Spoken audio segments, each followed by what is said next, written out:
Hello students, अब हम उद्यान के रेखांकन के बारे में कुछ बातें करेंगे कि कौन सी विधि सबसे ज़्यादा उपयुक्त है, किस विधि का अच्छा हमारा आउटपुट है। तो सबसे पहले जब हम वर्गाकार और आयताकार जो हमारी विधियां हैं दोनों, इनकी अगर हम बात करते हैं, इन विधि से ही हम ज़्यादातर अपना ऑर्चर्ड जो हमारा उद्यान होता है उसको लगाते हैं। क्यों?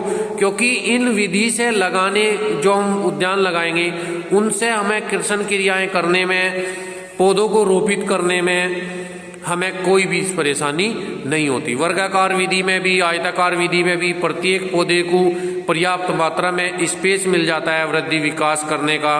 उसमें हम नीचे कृषि क्रियाएं कर सकते हैं। उनके बीच में हम अगर हमें कहीं स्पेस खाली रह जाता है तो वहाँ हम पूरक पौधे रोपित कर देते हैं।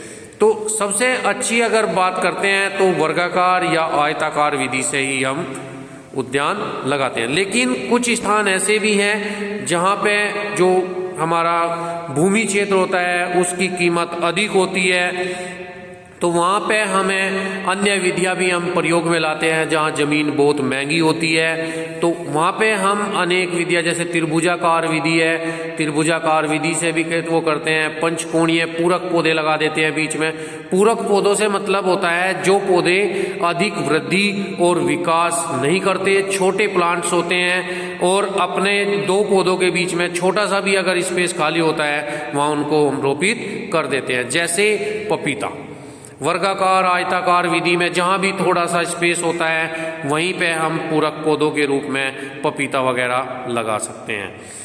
कंटूर विधि और सीढ़ी नुमा विधि जो है ये पहाड़ी क्षेत्रों के लिए उपयुक्त है। वहाँ पे हम किसी भी प्रकार से और अन्य विधियों को नहीं लागू कर सकते, नहीं उपयोग में ला सकते, तो वहाँ पे या तो कंटूर विधि से या फिर सीढ़ी नुमा विधि से ही हमें ऑर्चर्ड लगाना होता है, उद्यान लगाना होता है। बहुमंजिला विधि में भी हम एक साथ अगर खेत में कई प्रकार के पौधे रोपित करना चाहते हैं और उनमें किसी भी प्रकार से स्पेस के लिए या अपने जो पोषक तत्व हैं उनकी प्राप्ति के लिए आपस में कोई प्रतिस्पर्धा ना हो, इसलिए हम बहुमंजिला विधि का प्रयोग करते हैं। इसमें होता क्या है, सभी पौधों को सूर्य का प्रकाश भी मिलता रहता है, पोषक तत्व भी मिलता रहता है, स्पेस भी मिल जाता है, क्योंकि इसमें जो हमारी जड़ों की गहराई होती है और जो पौधे की हाइट होती है, ऊंचाई होती है, वो सबकी अलग अलग होती है, डिफरेंस होता है सब में।